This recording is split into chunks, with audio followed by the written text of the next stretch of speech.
수고하겠습니다. 추운데 잘 나오셨습니다. 옆 사람에게 인사하겠습니다. 시작. 네, 잘 나오셨습니다. 저 보지 마시고 옆 사람 보시고 한 번 더 인사합니다. 시작. 추운데 잘 나오셨습니다. 얼굴 표정이 이렇게 하셔야지 무표정하게 하시면 안 돼요. 표정을 다시 한번 다듬으시고 한 번 더 다른 사람하고 또 하겠습니다. 시작. 추운데 잘 나오셨습니다. 네. 박정호 목사님 보니까 추울 때 이러면 안 되고 어깨가 올라가서 해야 되네요. 네.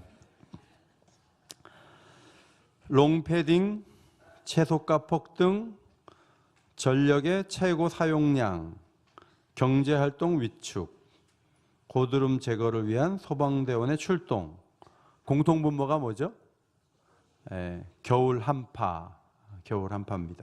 한 주간도 많이 추운 가운데 고생하셨는데 예배 자리에 나오느라 고생하셨습니다. 7장 말씀에 비판하지 말라, 구하라 찾으라, 문을 두드리라, 그리고 좋은 나무가 아름다운 열매를 맺는다. 뭐 통하는 말이 아니고 각각의 말씀을 하신 것 같아요. 그런데 그 중간에 좁은 문으로 들어가라 이런 말씀이 있어요. 그래서 저는 키워드를 좁은 문으로 보고 7장에 나온 말씀이 전체가 따르려고 하면 힘들고 하기 싫고 어려운 것들인데 반대 방향으로 가는 것은 쉬운 것이고 이 말씀대로 하는 것은 좁은 문을 선택하는 것과 같다 이런 생각을 해서 7장 전체를 키워드를 좁은 문이다 이렇게 보고 해석해 보았습니다. 여러분, 누가 잘 못하면 비판하기가 쉽잖아요.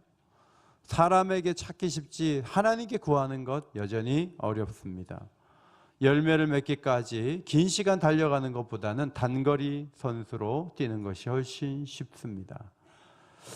이 모든 일들은 쉬운 길이고 주님은 좁은 길로 가라. 좁은 길로 가는 것이 무엇인가? 우리는 좁은 길을 선교사로 나가는 것을 너무 중요하게 여기죠. 그래서 직장 사표 내고 젊었을 때 사표 내고 나갔다. 그래서 저 선교사님은 아프리카까지 갔다. 굉장히 귀하다. 맞아요. 맞습니다. 그런데 선교지에 가보니까 옆에 있는 선교사님하고 갈등을 겪는 선교사님이 너무 많아요. 제가 한 주 안 돼서 그 갈등 관계를 거의 알아차렸어요.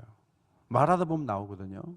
그래서 제 마음속에 그런 생각이 드는 거예요. 아니 선교지까지 와가지고 여기 와서 갈등 싸움 하나? 참 이상하다. 그런 생각을 했어요. 성도 여러분, 그리스도의 마음으로 사는 게 힘든 거죠. 어디를 가고 안 가고 그게 하나님께서 중요하게 보는 것이 아니다. 이런 생각이 드는 것이죠. 다수의 길을 걷지 말고 소수의 길을 걸어가야 되는데 오늘 7장 말씀을 잘 보면 이게 소수만이 걸을 수 있는 길이라는 것입니다. 첫째로는 이웃과의 관계에서 비판하지 말라. 죄가 있다 없다, 좋아 보인다 좋아 보이지 않는다, 옳다 그르다, 이게 다 하나님만이 사실은 판단할 수가 있는 거예요. 판단은 하나님께 있는 거예요. 그래서 사도 바울도 남이 나에게 뭐라고 얘기하는지 중요하지 않다, 판단하시는 분은 하나님이시다, 이런 말씀을 많이 했어요. 그런데 우리도 모르게 심판대에 서서 가볍다 무겁다, 좋다 안 좋다, 별의별 말을 우리는 많이 쏟아내죠. 우리가 욕을 하지만요, 우리도 그 약점이 드러난 적이 있고 앞으로 드러날 수 있기 때문에 남의 잘못에 대해서 그렇게 쉽게 말할 수 있는 게 아니랍니다. 우리가 늘 주의해야 되는 거죠. 동일한 정죄를 당할 수 있기 때문에 비판의 대상은 먼저 자기 자신이어야 한다. 형제를 비방하지 말고 업신여기지 말고 판단하지 말아야 합니다. 누군가를 쉽게 판단할 수는 있지만 그 판단이 옳은 것이라고 할 수 있는 증거가 없고 오해일 수 있고 편협함일 수도 있습니다. 저는 대학에서 프랑크푸르트 학파에 대한 사회 비판 이론을 공부한 적이 있습니다. 고도로 발달한 사회는 기술에 의해 사람을 규제하는데 1차적 인간은 그렇게 주어진 질서에 순응하며 살아간다. 그것을 깨기 위해서는 의식의 정신혁명이 필요한데 하버마스라는 학자가 있는데 순수사회 민주주의를 주장하면서 건설적인 대화와 비판을 통해서 상호간의 이해에 도달하는 과정이 그 사회를 건강하게 이끈다, 그런 이야기를 했어요. 그러니까 한 사회가 발전하는데 비판 기능이 없으면 그 사회가 발전할 수가 없다는 것이죠. 그것을 우리가 잘 알 수 있는 것이 북한 아닙니까? 그 어떤 말도 하지 못하고 앞에서 이렇게 얘기하는데 졸았다 그래가지고 그냥 사형 집행하고 무섭게 예배 시간에 졸면 사형입니다. 그러면 우리가 얼마나 긴장이 되겠어요. 북한은 그렇게 하거든요. 무서워요. 그러다 보니까 비판을 수용하지 않고 한두 사람에 의한 독주를 하는 거죠. 그러니까 사회가 아주 나쁜 방향으로, 어려운 방향으로 흐를 수밖에 없는 거예요. 그러나 반대편에는 비판 기능이 고도로 발달한 사회가 있지 않습니까? 너무너무 비판을 많이 하고 절대적인 규범마저도 회의하고 의심합니다. 그리고 토론하자고 합니다. 어제 어떤 글을 봤는데 부인이 책을 보다가 여보, 일부일처제에 왜 내가 갇혀서 살아야 돼? 그러니까 부인 남편이 그럼 어떻게 하고 싶은데? 내가 따로 별도로 한 사람을 사귀고 당신도 만나고 싶어. 안 그러나 당신하고 못 살겠어. 그래? 그럼 앞으로 그렇게 해. 이래가지고 그런 부부 얘기를 읽으면서 이 서구 사회가 개인의 그 자유를 존중하는 건 너무 좋은데 어디까지 가느냐 하면 기본적인 규범마저도 회의하게 만드는 거예요. 그리고 많은 토론을 거치는데 하나님 말씀과는 전혀 거리가 먼 그런 결론에 도달한다면 그런 사회의 어떤 사람의 그 창의성을 존중해주고 자유로움을 인정해주고 비판 기능을 살려주는 것이 그 사회를 건강하게 할 수 있겠느냐 하는 것입니다. 우리 주님이 비판 없는 사회를 지지하거나 고도로 발달된 비판된 사회를 만들려는 것과 관계없이 주님의 말씀은 이것입니다. 자신의 잘못에 눈 감고 다른 사람을 비판하고 비난하지 말라는 거예요. 남의 허물을 작게 느끼고 자기의 허물을 크게 느껴서 그것을 통해서 사람들을 만나고 관계를 맺는 것이 천국 사람들의 기준이 되어야 된다. 이것이 주님의 말씀인 거죠. 문제가 되는 어떤 사람을 매우 나쁜 사람으로 만들 수도 있지만 내 자신을 먼저 돌아보면 나도 문제에 걸릴 수가 있는 거예요. 저희 집 윗집 아저씨인지 아주머니인지 모르지만 한 7시 좀 넘으면요 청소기 맨날 돌려요. 청소기. 어느 날은 이분들 너무 심하지 않나. 어떤 때 6시 반에도 돌리는 때도 있는 것 같아요. 아파트 같이 살면서 화가 막 이렇게 났어요. 근데 제가 저를 이렇게 돌아보니까 나는 다른 사람에게 소음 피해를 준 적이 없는가? 있죠. 언제 있냐면 금요기도에 마치고 6 식구가 같이 모여서 1시간 동안 떠들어요.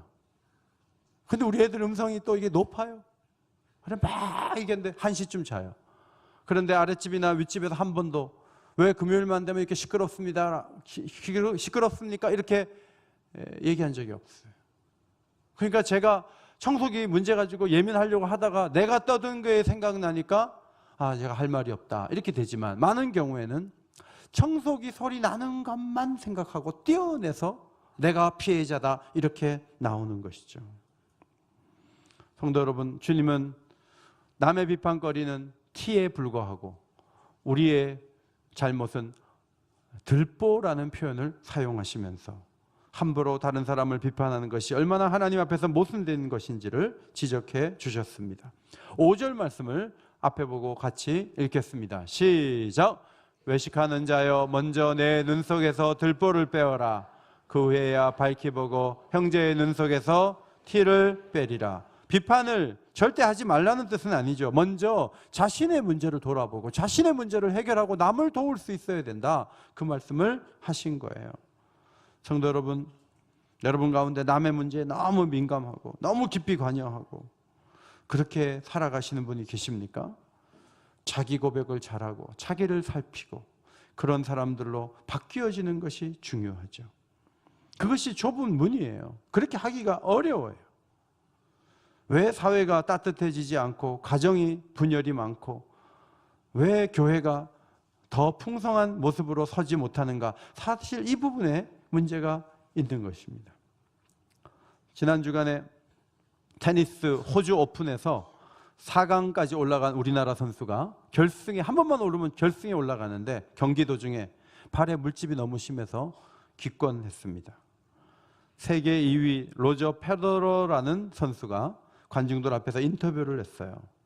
그런데 그때 이렇게 얘기했어요. 자기도 물집이 잡힌 상태에서 경기한 적이 있는데 얼마나 고통스러운지 잘 알고 있다는 거예요. 귀권패를 했지만 정현이라는 선수가 좋은 기술을 가졌고 앞으로 잘할 것 같다, 이렇게 칭찬해 주었어요. 제가 그 인터뷰를 들으면서 참 감동이 된다. 이 페더러라는 선수는요, 4월 달에 잠비아 가서 자선활동한대요. 그러니까 스포츠 스타인데 기독교 정신이 있는 거예요. 교회가 신자가 많아지는데 그 신자들이 막 예민하기만 하고 다른 사람들을 잘 보살피지 않고 어떤 문제가 생기면 막 까마귀 떼처럼 막 공격하고 막 그 몇만 명이 모이는 교회도 나중에 문제가 터지면 그런 모습을 보이는 걸 이렇게 볼 때 산상수훈의 가르침과 얼마나 거리가 먼가 하는 거예요. 성도들이 마음속에 자기 죄를 기억하고 자기부터 변화하려고 하고 자기 문제가, 여러분 큐티인이라는 것을 보면서 우리가 좀 난해하게 생각하는 게 뭐냐면, 아니 이 교회 성도들은 어떻게 자기 문제를 사람들 앞에서 이렇게 글을 써가지고 내느냐 하는 거예요. 그 부분에서 훈련이 된 거예요. 그렇게 하려면 소그룹이 활성화되지 않고서는 그런 장이 마련되기가 어렵잖아요. 매주일 모여가지고 자기 잘못 얘기하는 거예요. 그런데 교회가 부흥을 하는 거예요. 거기에 성령의 역사가 있는 거예요. 오늘날의 성도들의 약점은 남의 문제를 크게 보고 자기 문제는 얘기하지 않는 거예요. 그것만큼 잘못이 없다는 것이죠. 성도 여러분, 따라합시다. 내게도 그런 일이 있었습니다. 저의 고민과 갈등은 그때 더 컸었습니다. 당신의 형편이 충분히 이해가 됩니다. 어떤 문제 앞에서 고민하고 힘들어하는데 아이 그런 거 고민하냐고. 믿음이 없어 사람이. 기도하면 돼. 여러분 기도하면 돼라는 말이 쉽게 나올 수 있지만요, 그때 기도하면 돼라고 말하면 안 돼요. 상대방이 지금 아파하고 있는데 얼마나 고민이 되세요? 나도 고민이 컸던 때가 있었습니다. 충분히 이해가 됩니다. 하나님이 도우실 거예요. 저도 기도해 드릴게요. 저도 마음이 아프네요. 이렇게 하면서 상대방의 입장에서 말하는 게 기독교 문화예요. 이 문화에서 우리는 아직도 거의 높이를 올리지 못하고 있어요. 높이 올라가지 못하고 있어요. 주님은 이 부분에서 달라져야 된다. 이게 좁은 문이거든요. 두 번째, 하나님과의 관계에서 구하라, 찾으라, 문을 두드리라. 하나님이 도와주시는 거 알지만요, 기도하는 것은 여전히 어려워요. 드라마 1시간은 쉬운데 하나님께 기도하면서 1시간 앉아있는 거 어렵습니다. 우리는 제도를 고치고 시스템을 바꾸고 사람에게 찾아가면 된다는 생각이 많아요. 사람은 가깝고 하나님은 멀리 계시다는 느낌 때문에 그렇습니다. 7절에 문을 두드리라, 14절에 생명으로 인도하는 문은 좁고, 문이 나오지만 이 같은 문일 수 있겠다 이런 생각이 들어요. 역사를 보면 사람들이 위대한 일을 많이 했어요. 댐을 세워서 홍수를 조절합니다. 제가 어릴 때만 해도 제방이 터져가지고 집으로 물이 들어온 때가 있었어요. 그런데 지금은 많은 경우에 그런 일들을 미리 댐을 통해서 해결을 보지 않습니까? 그 다음에 원자력 발전을 통해서 저렴하게 전기를 공급받고 어려움에 대비해서 보험에 가입해가지고 그 보험이 또 커버를 해주니까 여러 가지 어려움들을 이겨낼 수가 있어요. 안식년을 마치고 아프리카 나이지리아로 돌아간 선교사님이 계신데 전기가 들어오지 않는 방의 모습을 찍어가지고 보내주셨어요. 길도 안 좋고 전기도 안 들어오고 사회 시스템이 너무 낙후되어 있는 거죠. 그래서 그런 낙후된 사회에 갈 때마다 지도자들이 좀 정직하고 잘하면 길도 잘 깔 수 있고 전기도 잘 들어오게 할 수 있는데 지도자들이 그런 의식이 없으니까 백성들이 너무 고생한다, 이제 그런 생각을 하게 돼요. 그리고 그 선교지에서 고생하는 분들이 얼마나 어려울까 이런 생각을 하게 돼요. 그런데 제가 가만히 생각해 보니까 아프리카 사회 또 캄보디아 이런 나라에만 문제가 있고 우리는 그러면 하나님께 기도 안 해도 되는가? 우리는 어려움이 없나? 이제 이런 생각을 해봤어요. 3부 때는 좀 덜한데 1부 때, 2부 때는 좀 이렇게 일찍 나오시다 보니까 찬송을 안 부르는 분이 너무 많은 거예요. 그리고 찬송을 부르는 표정이 너무 무표정이에요. 3부 때는 조금 표정이 좋아졌어요. 온도가 좀 올라간 것 같아요. 낮이 돼서. 여러분, 누가 더 행복하냐 물어보면 방글라데시 사람들이 우리보다 행복하다고 답하지 않습니까? 우리는 자동차 타고 100km로 달릴 수 있는 길이 있고 전기도 잘 들어오고 사회 시스템이 잘 가동이 돼요. 그런데 그런 것들이 안 되는 나라 사람들은 왜 행복하다 그러고 우리는 표정이 무표정합니까? 이유가 뭡니까? 그 어떤 국수를 말아줘도 어떤 날은 짜고 어떤 날은 맵고 마음에 들지 않는 음식을 계속 먹는 표정을 짓는 사람들이 있는 것은 왜 그렇습니까? 어디에 문제가 있습니까? 어느 사회든 영적인 사람들이 살아가려면 기도해서 하나님이 도와주셔야지 만족할 수가 있어요. 아멘. 하나님이 도와주지 않고 전기만 잘 들어온다 그래서 만족하는 것도 아니고 길이 잘 뚫렸다 그래서만 만족하는 게 아니에요. 그런 것은 어느 정도 지나면 다 기본이 돼버려요. 그리고 또 다른 욕구를 느끼는데 많은 영역에서 이제는 돈으로 해결이 안 되고 제대로 해결이 안 되는 많은 문제들이 우리를 공격하고 우리를 힘들게 하는 그 체계 속에 우리가 들어와 있어요. 그러므로 기도할 일들이 점점 더 많아지는 것이 사실이에요. 그런데 사람들은 기도를 점점 안 해요. 이유가 뭔지 아세요? 기도하는 게 좁은 문으로 들어가는 것이기 때문에 그래요. 쉬운 길이 아니에요. 구하다가 찾다가 문을 두드리다가 낙심하고 지치고 포기하고 그런 경우가 얼마나 많은지 몰라요. 성도 여러분, 여러분의 그 어렵고 힘든 그 부분은요, 하나님이 도와주셔야 돼요. 하나님이 도와주시면 행복할 수 있습니다. 하나님이 도와주시면 우리의 삶에 기쁨과 만족과 찬송이 넘치게 될 줄 믿습니다. 하나님이 도와주셔야 돼요. 목회자가 성도들의 가정에 1년에 한 번 가는데 1시간이 앉아있으면 안 돼요. 20분, 30분 있다 얼른 일어나서 딴 집에 또 가야 돼요. 그래, 딴 집도 가죠. 그렇게 가봐야 1년에 한 번 가요. 어떨 때는 3년에 한 번 가요. 어떨 때는 대신방을 접어요.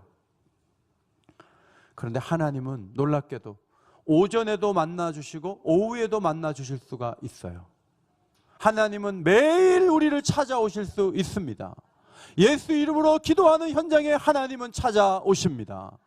믿으시면 여러분이 기도를 하셔야 돼요. 그런데 그게 쉽지가 않아요. 제가 오늘 아무리 강조해도 내일 새벽기도 나오실 거예요? 안 나오실 거예요? 나오실 거예요? 찬양대원들 나오실 거예요? 대답 안 하잖아요. 좁은 문이에요. 기도가 중요한 거 알고 기도하면 좋다는 것도 알아요. 그런데 기도를 실제로 하는 것은 어려워요. 좁은 문이기 때문에 그렇습니다. 예수님은 설득하시기 위해서 9절 말씀에 아들이 떡을 달라는데 돌을 주며 생선을 달라는데 정갈을 줄 부모가 있겠느냐? 너희가 악한 자라도 좋은 것으로 자식에게 줄 줄 알거든. 11절 앞에 보시고 읽겠습니다. 시작. 하물며 하늘에 계신 너희 아버지께서 구하는 자에게 좋은 것으로 주시지 않겠느냐? 엄마는 따뜻한 밥 먹이고 싶어해. 아들은 엄마 나 찬밥 괜찮아, 찬밥 줘, 찬밥 줘. 아니야, 안 돼, 안 돼. 따뜻한 밥 먹어야 돼. 새로 밥 해서 줄게. 아들은 귀찮다 그래요. 그래도 좋은 거 따뜻한 거 먹고 학교 보내려고 그래. 그게 부모의 마음이에요. 우리가 좀 악한 면이 있어도 자식에게 그렇게 잘하리 주려고 그러는데 하나님 아버지께서 하물며 하나님 너희 아버지께서 구하는 자에게 좋은 것으로 주시지 않겠느냐? 아멘. 우리가 구할 때 좋은 것으로 주실 줄 믿습니다. 아멘을 크게 안 하시는 분은 믿지 않는 분이에요. 하늘에 계신 너희 아버지께서 좋은 것으로 너희에게 주시지 않겠느냐? 좋은 것으로 주실 줄 믿습니다. 네. 한 번에 하십시오. 한 번에. 구하는 자에게 좋은 것으로 주시는 거예요.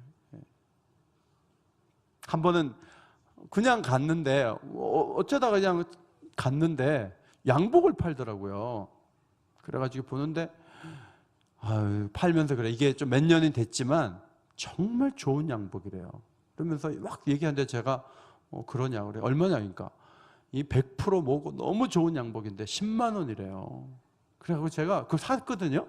그리고 저는 늘 10만 원짜리라고 생각을 했어요. 그런데 양복을 알아보신 분이 저한테 얘기하기를 정말 좋은 색깔의 정말 좋은 양복이라고 칭찬해 주시는 거예요. 그래서 제가 이게 좋은 양복이구나 그때 알았어요. 근데 제가 이렇게 생각해 보니까 내가 목회하면서 바쁘고 양복 살 겨를도 없이 뛰어다니니까 하나님이 그냥 한 번에 아주 좋은 걸 딱 찍어가지고 고르게 해주셨구나. 그런데 그 양복을 볼 때 은혜가 되는 거예요. 야, 하나님이 주신 거다. 하나님이 주신 거다. 여러분, 노력만으로 사는 게 아니고요, 하나님이 눈에 보이게도 하시고 판단하게도 하시고 구입하게도 하시고 팔게도 하시고 이 모든 과정에 아버지가 도와주실 때 풍성해질 것을 믿으시기 바랍니다. 하나님이 도와주셔야 되는 거 아니에요. 이사야 7장에 보면 선지자 아하스 왕이 국가적으로 어려웠어요. 하나님 도움이 필요했어요. 그래서 이사야 선지자가 왕이요, 한 징조를 구하세요. 그랬더니 저는 징조를 구하지 않겠습니다. 여호와를 시험하지 않겠습니다. 그랬어요. 그때 이사야 선지자가 어떻게 왕이 하나님을 괴롭히냐 그랬어요. 주께서 친히 징조를 보여주시리니 보라, 처녀가 잉태하여 아들을 낳을 것이요 그의 이름을 임마누엘이라 하리라. 700년 후에 예수님 오실 것을 말씀하면서 그것이 아하스 왕에게 징조가 된다, 그렇게 선포했던 적이 있는 거죠. 어렵고 힘들어도 마지막에 아무 대안이 없을 때 그때 기도하지 말고 미리미리 하나님 앞에 기도하는 것, 얼마나 중요한지 몰라요. 그런데 이 말씀의 결론이 12절이거든요. 산상수훈의 한 말씀만 뽑아내라고 하면 12절을 뽑아내거든요. 석장 중에 이 한 절이 가장 중요하다고 성경학자들이 얘기해요. 12절을 앞에 보시고 읽겠습니다. 시작! 그러므로 무엇이든지 남에게 대접을 받고자 하는 대로 너희도 남을 대접하라. 이것이 율법이요 선지자니라. 구하고 찾고 문을 두드리라. 하나님이 채워주신다. 그런데 갑자기 12절이 나오는 거예요. 남에게 대접을 받고자 하는 대로 너희가 남을 대접하라. 여기 남이 누구지? 성경학자들이 여러 가지 해석을 냈어요. 먼저는 이 남은 하나님이다. 앞에 말씀과 연결해 보면 우리가 늘 좋은 것을 받아 먹으려고만 하고 하나님 대접도 안 하고 예배도 안 드리고 그냥 기도만 많이 해가지고 자기 것 채우고 그런 이기적인 사람이 되지 말고 하나님의 관심사를, 우리도 관심을 갖고 하나님이 기뻐하는 일을 다윗처럼 제가 이렇게 해드리겠습니다 하면 하나님이 얼마나 감동이 돼서 우리를 축복해 주시겠는가. 하나님을 대접하라, 그런 말씀이다. 그렇게 해석하는 신학자들이 있어요. 또 한 가지 해석은 뭐냐 하면 이웃에게 대접을 받고 싶은 대로 먼저 남을 대접해서 감동을 주면 그 이웃이 너에게 그렇게 해줄 것이 아니냐, 이런 말씀입니다. 제가 오긴교회 와서 몇 개월 동안 애쓰다가 하나님 왜 저를 격려해 준 사람이 없습니까? 이런 기도가 나왔어요. 그래갖고 불평이 막 이만큼 올라왔어요. 근데 하나님이 마태복음 7장 12절을 제 가슴속에 밀어 넣어줬어요. 네가 남에게 대접받고 싶은데 네가 대접 먼저 해라, 이런 말씀을 주셨어요. 그래갖고 제가 대접받고 싶은 분들에게 사과를 한 박스씩 보내줬어요. 그때 사과 받으신 분들은 제가 대접받고 싶었던 분들이에요. 그런데 그분들이요, 화답을 하시는데 얼마나 좋은 걸 주시는지. 그래갖고 마음이 다 눈 녹듯이 녹고요, 너무너무 감사해서 제 그 사역 초기에 이 말씀이 저를 살렸어요. 너무너무 귀한 말씀이에요. 여러분, 부인한테 어깨 주물러, 발 주물러, 거기 북한이에요, 북한. 그렇게 하지 마세요. 어떻게 해야 되죠? 부인을 먼저 주물러줘. 여보 간지러워, 왜 그래? 얼마 고생이 많았는데. 다리도 주물러. 그러면 가만히 있다 부인이, 여보 오늘 설교는 당신이 했는데 당신이 다리 주무냐고. 내가 당신 주물러 주겠다. 그럼 그렇게 해줄까? 이러면서 눈치 안 채게 그렇게 하는 거예요. 그러면은 얼마나 따뜻하고 좋은 천국이 되겠습니까? 성도 여러분, 황금률을 가지고 사는 것은 좁은 문이에요. 그런데 이게 정말 기가 막힌 방법이에요. 사람들을 움직이고 싶습니까? 섬김 받고 싶습니까? 먼저 섬기시기를 바랍니다. 애들이 왜 인사를 안 한다고 자꾸 화를 냈어요? 회 안 내지 마세요. 걔한테 해준 게 없잖아요. 그 아이 때 뭐 사랑을 해준 적이 있습니까? 그냥 교회에서 복도에서만 30년 만났어요. 아무것도 안 해줬어요. 그러니까 걔가 인사를 안 하는 거예요. 짜장면이라도 한번 사주고 보세요.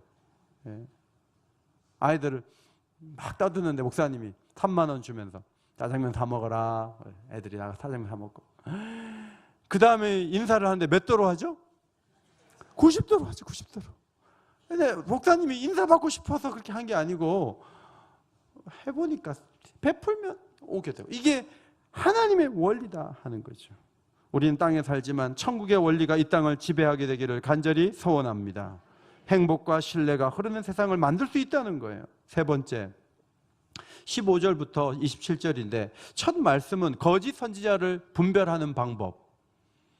겉으로는 양이고 속으로는 노력하는 일인데 열매를 보면 된다. 그래서 거짓 선지자를 분별하는 말씀을 15절에서 해주고 계시는구나, 이제 그렇게 판단을 하는데, 그 다음부터는 열매와 나무와의 관계를 말씀을 하시는 거예요. 그래서 우리 모두에게 적용을 해주시는 거예요. 20절, 그들의 열매로 그들을 알리라. 다 같이 그들의 열매로 그들을 알리라. 네. 여름에도 잘 모르고 봄에도 잘 모르는데 가을이 되면 아유 이게 사과나무였구나, 이게 무화과나무였구나, 무슨 나무인가는 열매를 보면 정확하게 알 수가 있는 거예요. 나무와 열매의 상관관계를 통해서 우리 삶의 열매를 보면 알 수 있다, 그렇게 주님이 가르쳐 주셨습니다. 열매로 나무를 아는 것이 천국 사람들을 판별하는 기준이 되고 지도자를 판별하는 기준이 될 수 있다, 그런 말씀이에요. 열매를 아는 것은 좀 어려운 면이 있는데 그건 뭐냐면 긴 시간이 필요한 거죠. 우리의 인격적인 요소 가운데 우리 인격은 계속 영향을 받고 어떤 가치가 중요한가에 따라서 인격의 모습이 달라지지 않습니까? 그런데 예수님의 영향을 받은 인격이 되어야 된다, 그 말씀을 강조하시면서 21절, 나더러 주여 주여 하는 자마다 다 천국에 들어갈 것이 아니요. 누가 주여 주여 합니까? 교회 다니는 사람들이 주여 주여 하죠. 절에 다니는 사람은 주여 주여 하지 않습니다. 우리가 주여 주여 하는데 오늘 산부 예배 나오신 분 중에 천국에 못 갈 분이 계시다, 이렇게 주님이 경고를 하셨습니다. 어떻게 하면 천국 갈 수 있습니까? 21절, 다만 하늘에 계신 내 아버지의 뜻대로 행하는 자라야 들어가리라. 심판 날이 되면 어떤 사람이 아니 저를 모르신다고요, 제가 선지자였어요, 선지자 노릇했다고요. 어떤 사람은 아니 주님 저는 귀신을 내쫓았어요, 예수의 이름으로. 어떤 사람은 주님 제가 권능이 있었다고요, 제가 막 말하는 대로 된 적이 있었어요, 그런데 저를 모르다니요. 어떻게 저를 모른다고 할 수 있습니까? 심판날에 그렇게 반응할 때 우리 주님이 이렇게 대답하신다고 하는 거죠. 따라합시다. 불법을 행하는 자들아 내게서 떠나가라.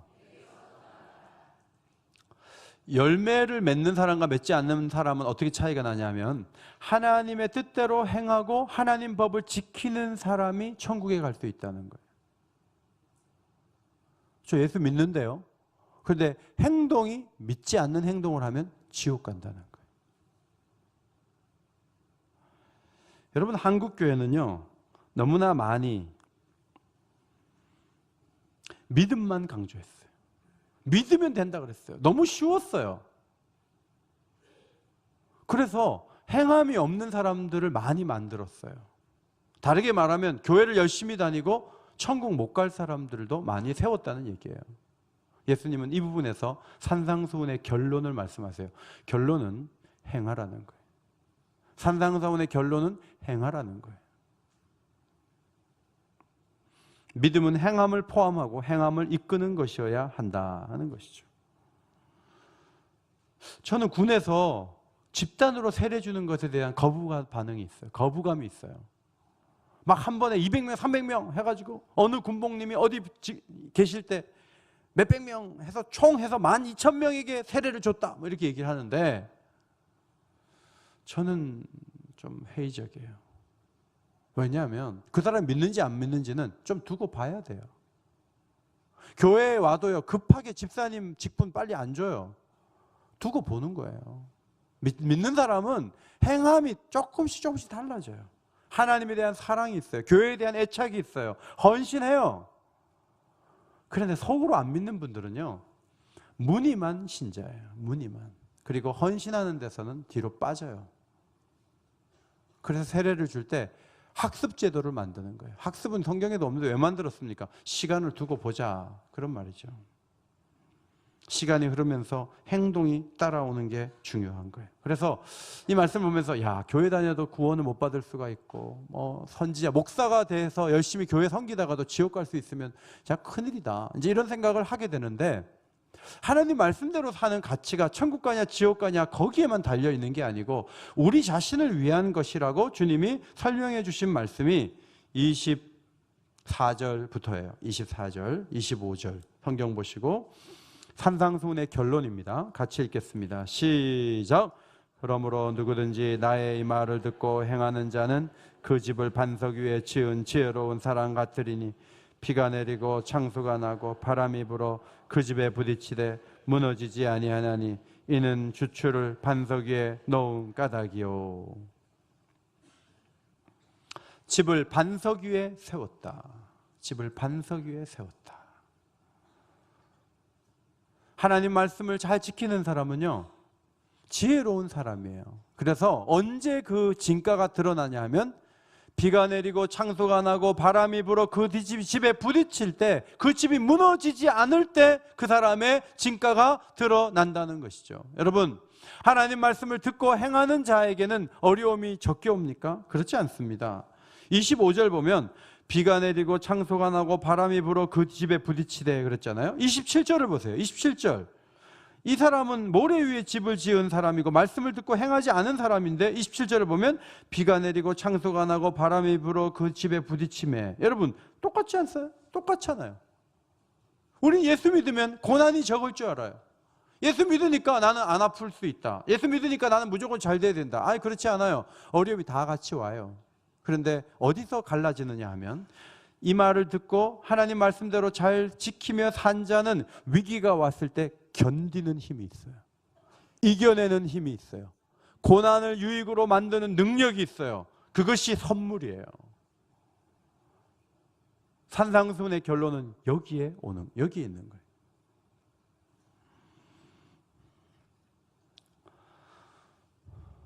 최근에도 우리 교인들 가운데 어려운 일을 당한 분들이 계세요. 근데 제가 이렇게 뵈면 신앙생활 잘하는 분들이거든요. 근데 그 어려움 속에서 그분들이 믿음으로 기도해온 힘을 드러내요. 거기서 꺾이지 않아요. 거기서 하나님을 원망하지 않아요. 하나님을 더 의지하며 기도의 강도를 더 높여요.